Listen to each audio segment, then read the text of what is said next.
Irmãos, são poucos minutos. Vamos abrir em João 3. Glória a Jesus. Evangelho de João, capítulo 3. Faltaram alguns irmãos hoje, né, irmãos? Mas a gente orou por eles. Glória a Jesus. Irmãos, eu quero ler 3 textos hoje. Vou dar uma passadinha em João 3. E esses 3 textos, eles estão, de certa forma, ligados. Em João 3, ele começa assim. Vamos ler, irmãos. Evangelho de João, capítulo 3, verso 1. E havia entre os fariseus um homem chamado Nicodemos, príncipe dos judeus. O que é um príncipe? É alguém importante, não é? Príncipe dos judeus. Um dos principais dos judeus. Este foi ter de noite com Jesus e disse-lhe: Mestre, bem sabemos que és mestre vindo de Deus, porque ninguém pode fazer estes sinais que tu fazes, se Deus não for com ele. E Jesus respondendo disse-lhe: na verdade, eu te digo, aquele que não nascer de novo não pode ver o reino de Deus. E disse-lhe Nicodemos: como pode um homem nascer sendo velho? Pode, porventura, tornar a entrar no ventre da sua mãe e nascer? E Jesus respondeu: na verdade, te digo, que aquele que não nascer da água e do Espírito não pode entrar no reino de Deus. O que é nascido da carne é carne, e o que é nascido do Espírito é Espírito. Irmãos, esse homem foi encontrar com Jesus de noite. Por que ele fez isso? Porque ele não queria que outras pessoas vissem ele tendo uma comunhão ali, uma conversa com Jesus. O Senhor Jesus, ele era mal visto pelos fariseus. Os fariseus perceberam que Jesus pregava outra doutrina, pregava outra mensagem, outra lição. Então ele veio, os irmãos percebem que ele começa, de certa forma, elogiando Jesus. Chama de mestre. Sabemos que tu vem de Deus. Eu estou vendo os sinais que você fez. Você vem de Deus. O Senhor Jesus já vai direto ao ponto. E fala para ele: se você não nascer da água e do Espírito, você não entrará no reino de Deus. No reino dos céus. Irmãos, o judeu, ele era... O conhecimento do judeu, o que ele tinha por verdade, nós sabemos que não é a verdade, né? Porque a palavra fala que o evangelho é a verdade. A lei foi dada por Moisés. A graça e a verdade vieram por Jesus. Então, eles tinham uma verdade, que para eles aquilo era verdade. E eles aprenderam a cumprir leis, a fazer as coisas e ser recompensado pelos seus feitos. Um fariseu, um homem nascido em Israel, ele era tratado já como filho de Deus, porque na lei, lá no Velho Testamento, foi feito um pacto ali, foi feita uma aliança com o povo de Israel. Então, a última coisa que esse homem esperava ouvir de Jesus era isso. Você tem que morrer e nascer de novo. Do jeito que você está, você não serve. Foi o que Jesus disse para ele. Parece até uma ignorância. Do jeito que você está, você não serve, tá? Você tem que morrer e nascer de novo. E é da água e do Espírito. Então ele pergunta, mas como que é isso? Como é que pode isso? Então a conversa, ela desenrola, né, irmãos? Ela vai... O Senhor Jesus vai falar do Espírito Santo. O Senhor Jesus lembra da passagem em que Moisés levantou a serpente no deserto e que os homens tinham sido todos contaminados, né, picados pelas serpentes no deserto. E todos estavam condenados ali, estavam todos infectados com veneno, eles iam morrer. Mas aí foi dada uma ordem ali, Moisés levantou uma serpente, que depois foi uma maldição para eles, né? Eles foram amaldiçoados por causa dessa serpente, porque eles continuaram cultuando essa serpente.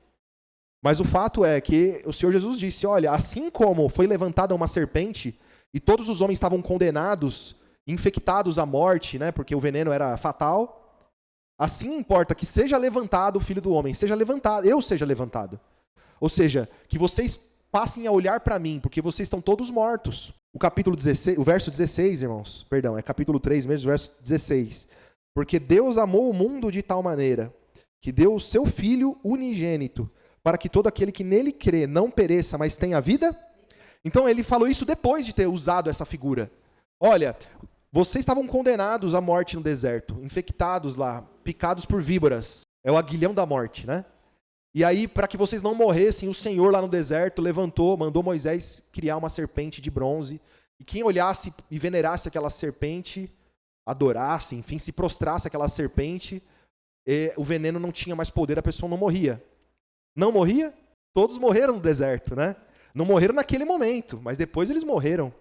Todos eles foram prostrados no deserto. Os que sobreviveram foram Caleb e Josué, daqueles que saíram do Egito. Então, o Senhor Jesus fala, não, Deus amou o mundo de tal maneira.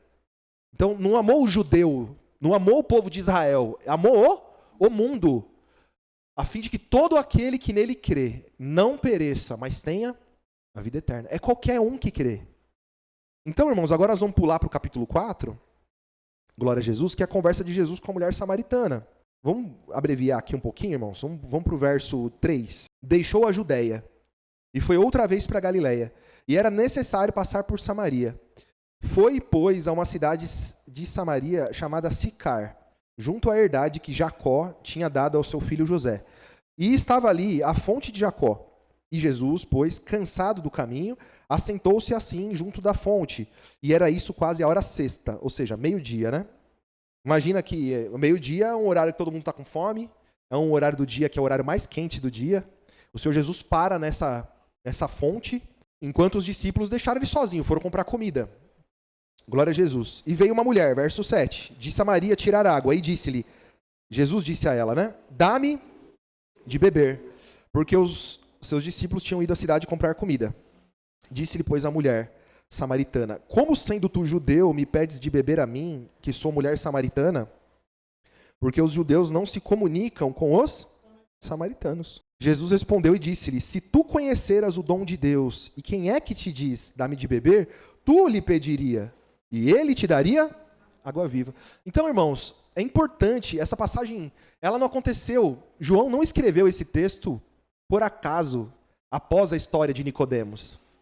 Porque Nicodemos era um príncipe dos judeus. Essa mulher aqui era considerada imunda.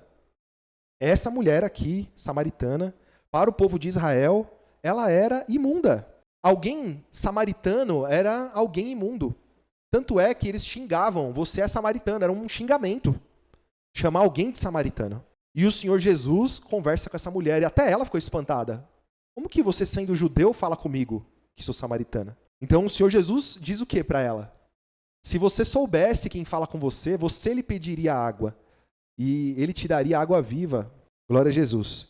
Então, o Senhor Jesus não só conversava com essa mulher, mas estava oferecendo vida eterna para ela. O Senhor Jesus não pediu para ela fazer nenhum sacrifício, o Senhor Jesus não pediu para ela se humilhar, o Senhor Jesus não fez nada disso. O Senhor Jesus veio e ofereceu a vida eterna para ela.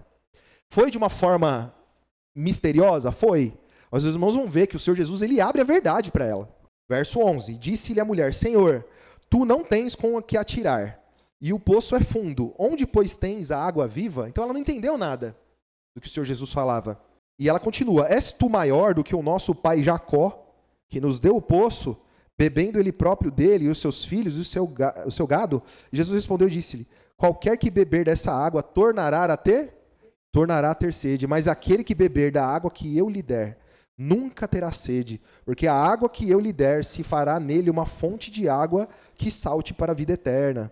E disse-lhe a mulher, Senhor, dá-me dessa água, para que eu não mais tenha sede, e não venha aqui tirá-la. Então, veja, ela faz um comparativo. Você, por acaso, é maior do que Jacó? Não, ela sabia que ele é o próprio Deus. E é interessante porque Jacó é Israel. Jacó é Israel. Então, olha só, irmãos, Israel não aceitava o samaritano. E ela estava dando honra para Israel. E aí o Senhor Jesus vem mostrando para ela a graça. Glória a Jesus. E essa mulher, ela começa então a receber a revelação. Né? O Senhor Jesus vai primeiro provocar aqui uma situação. Glória a Jesus. Verso 16. Disse-lhe Jesus, vai, chama o teu marido e vem cá. A mulher respondeu e disse, eu não tenho marido. E disse-lhe Jesus, disseste bem, não tenho marido, porque tiveste 5 maridos, e o que agora tens não é teu marido. Isso disseste com verdade. E ela disse, Senhor, vejo que és profeta. E aí ela aproveita, né? Já que ele é profeta, porque ele adivinhou o segredo da minha vida, então eu vou aproveitar, porque existe essa dúvida, né? O povo de Israel, o povo judeu, diz que o lugar de adoração é em Jerusalém, e nós dissemos que é aqui, nesse monte. Então ela quer aproveitar essa situação. Mas, irmãos, o Senhor Jesus mostra que conhece essa mulher, conhece que ela é pecadora. O casamento, irmãos, a relação de um homem com uma mulher, a conjunção carnal, que é o que une, né? O homem agora está ligado à mulher, eles são uma só carne, né? Então, teve o contato ali, ele é marido e mulher. Tanto que a palavra ela fala, né? Que o homem que se deita com uma meretriz, ele se faz um com ela. Então tem gente que acha assim, não, eu tive ali um relacionamento ali, mas eu paguei. Tem gente no mundo que fala isso, né? Isso não tem nada demais, isso aqui não teve sentimento, não teve nada. No mundo espiritual, você se casou com ela. Então essa mulher aqui, o Senhor Jesus disse que ela teve 5 maridos e no que ela tinha no momento não era marido dela. E ela tinha sede. O Senhor Jesus fala o quê? Quando você beber da minha água, você não terá mais sede. Então o que acontece com o homem sem a verdade e a mulher sem a verdade? O homem e a mulher sem a verdade, eles vivem com sede. O desejo da carne, o desejo, as concupiscências da carne, como a palavra fala no Evangelho, né? Porque tudo que há no mundo, a concupiscência da carne, a concupiscência dos olhos, a soberba da vida, não é do Pai, mas é do... Então essa mulher, ela bebia de uma água, não só do poço ali, literal, aquele poço que ela bebia água, mas o entendimento dela, a palavra que ela recebeu, nunca pôde aperfeiçoar ela. Nem ela e nem Nicodemos, que era príncipe dos judeus. Porque o Senhor Jesus falou para ele, se você não nascer de novo... Porque o nascer da água no batismo é o sepultamento, é morrer e nascer de novo. Então se você não der um reset na sua vida, porque com Jesus é assim, você encontra com Jesus e tem que haver uma mudança, tem que haver uma transformação. E essa mulher não era transformada, e Nicodemos não era transformado. Um era considerado príncipe e não ia ver o reino dos céus, se não cresce em Jesus, se não nascesse da água do Espírito. E essa mulher? Essa mulher... Até para o judeu, ela era imunda. Então, irmãos, que coisa. Olha só. Aí ela vem e pergunta, né? Verso 20. Os nossos pais adoraram nesse monte, e vós dizeis que é em Jerusalém um lugar onde se deve adorar. E disse-lhe Jesus, mulher, crê-me que a hora vem, e que nem nesse monte e nem em Jerusalém adorareis o Pai. Vós adorais o que não sabeis, nós adoramos o que sabemos, porque a salvação vem dos... Ele está dizendo da lei? Ele está dizendo de Moisés? Não. Ele está falando do quê? Da palavra da verdade. Nós adoramos o que sabemos, porque a salvação vem dos...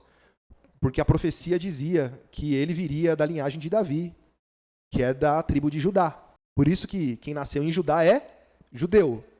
Então, o que ele está dizendo aqui? Ele está falando dele. A salvação vem de mim. A salvação vem do Novo Testamento, do Evangelho. Não é que a salvação vem do templo que estava naquela época instalado em Jerusalém. Glória a Jesus. Então, verso 22. Vós adorais o que não sabeis, nós adoramos o que sabemos, porque a salvação vem dos judeus.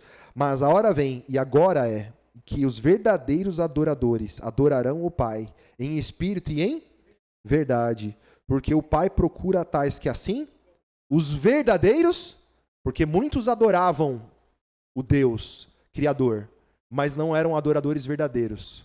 Não havia verdade, porque a verdade veio em Jesus. Então, chegaria a hora, e é agora a hora, em que os verdadeiros adoradores adorarão o Pai em espírito e em... Então, para adorar o Pai em espírito e em verdade, o Senhor Jesus disse que enviaria o Espírito, porque o Espírito ainda não tinha sido enviado, né? Como está em João 14. Então, foi só através de Jesus que foi possível adorar ao Pai em espírito e em verdade. Verso 24. Deus é espírito, e importa que os que o adorem em espírito e em verdade. Então, a palavra diz que nós somos nascidos de Deus em espírito. O que é nascido da carne, nós lemos agora, em João 3, é carne. O que é nascido do espírito é espírito. Então, quando você crê em Jesus, lembra da última pregação, lá do Santa Rita?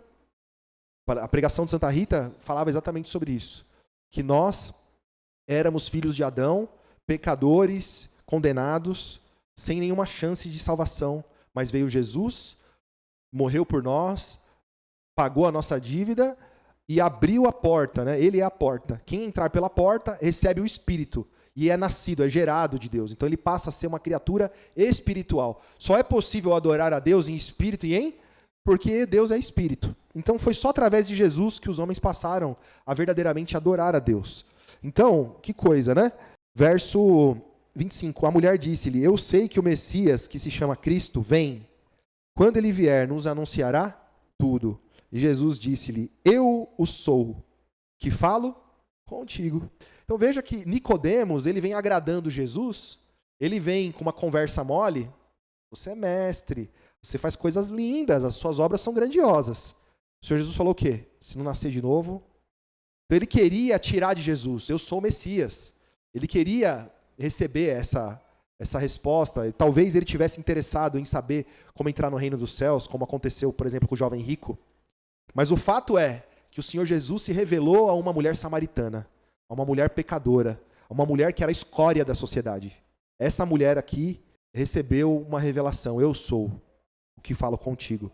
Verso 27. E nisso vieram seus discípulos e maravilharam-se de que estivesse falando com uma mulher. Todavia, nenhum lhe disse, que perguntas ou por que falas com ela? E deixou, pois, a mulher o seu cântaro e foi à cidade e disse àqueles homens, vinde e vede um homem que me disse tudo quanto tenho feito. Porventura não é esse o Cristo? E saíram, pois, da cidade e foram ter com ele. E entrando os seus discípulos lhe rogaram, dizendo, mestre, come. E ele, porém, lhes disse, uma comida tenho para comer, que vós não? Olha que interessante, irmãos. Nesse momento aqui, o Senhor Jesus aproveita o convite para almoçar para continuar revelando coisas espirituais. Uma comida eu tenho para comer, que vós não conheceis. Então os seus discípulos diziam uns aos outros, trouxe-lhe porventura alguém algo de comer? E Jesus lhe disse, a minha comida é fazer a vontade daquele que me enviou e realizar a sua obra. Não dizes vós que ainda há 4 meses até que venha a ceifa? Eis que eu vos digo, levantai os vossos olhos e vede as terras, já estão brancas para a... Então o Senhor Jesus estava em Samaria, olhava para aquele povo que era a escória da sociedade, um povo pecador, e disse, tá aí, ó, estão prontos para a colheita. Estão prontos para a colheita. Glória a Jesus. E o meu alimento, o que me alimenta é isso. Olha que interessante. Então veja, irmãos, que isso tem que ser o nosso alimento também. Viver o evangelho. Viver a graça, viver a salvação, porque hoje nós somos os embaixadores do reino. Nós somos ministros da reconciliação, que reconciliam os pecadores com Deus. Então esse tem que ser o nosso desejo também. Tem que ser o nosso desejo. Verso 36. E o que ceifa recebe galardão, e ajunta fruto para a vida eterna, para que assim o que semeia como o que ceifa, ambos se regozijem. Porque nisto é verdadeiro ditado. Nisto é verdadeiro o ditado, que um é o que semeia e outro é o que ceifa. Eu vos enviei a ceifar, onde não trabalhastes. Outros trabalharam, e vós entrastes no seu trabalho. Então veja, ele está falando para os discípulos, que eles têm esse trabalho. E o discípulo de Jesus é todo aquele que crê em Jesus. Nós somos discípulos de Jesus. Então o Senhor Jesus fez uma grande obra. O Senhor Jesus trouxe vida e salvação para toda a humanidade. Os profetas também anunciaram a vinda de Jesus. E nós colhemos. Então o trabalho da igreja é fazer isso, e levar e tirar para o reino, trazer para o reino. Glória a Jesus. E continuando, verso 39. E muitos dos samaritanos daquela cidade creram nele pela palavra da mulher que testificou. Disse-me tudo quanto eu tenho feito.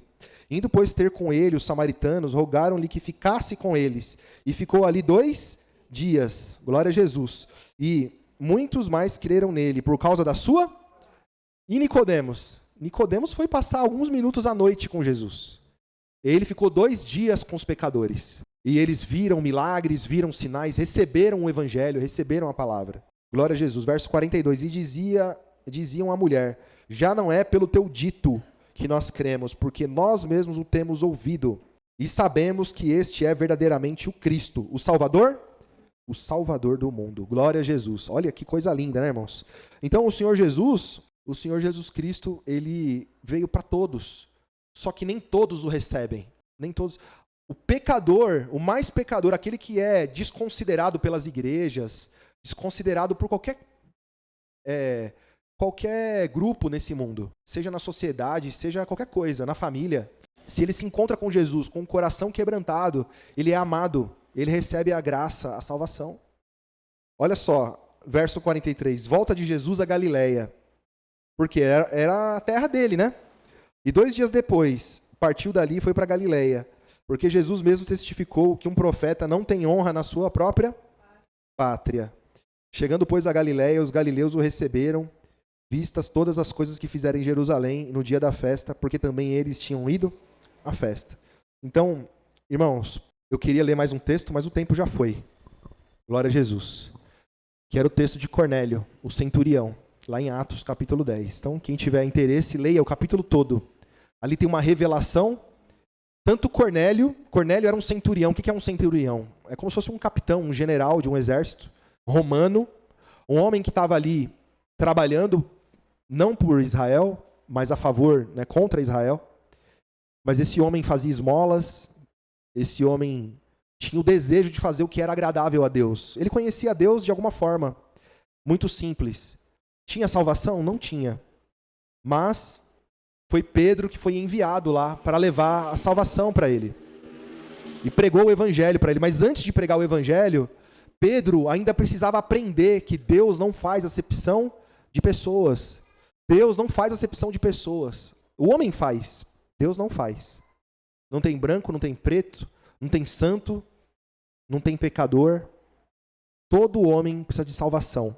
Ele vai até Jesus, ele reconhece o seu pecado, ele é amado e ele recebe a palavra. E se ele crê, e se ele abraça Jesus, e se ele segue após Jesus, ele tem a vida eterna. Então essa é a palavra, irmãos. Então nós temos que entender, e nós já entendemos, que Jesus, o Deus verdadeiro revelado em Jesus, não faz acepção de pessoas. Glória a Jesus. E aqui nós vimos, né, a prova aqui, essa mulher samaritana, com esse povo samaritano.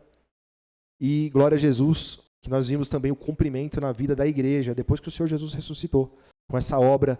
E Pedro aprendeu ali, olha, agora eu tenho por certo que Deus não faz acepção de pessoas. Não faz. Glória a Jesus. Então, irmãos, a palavra nos ensina, né?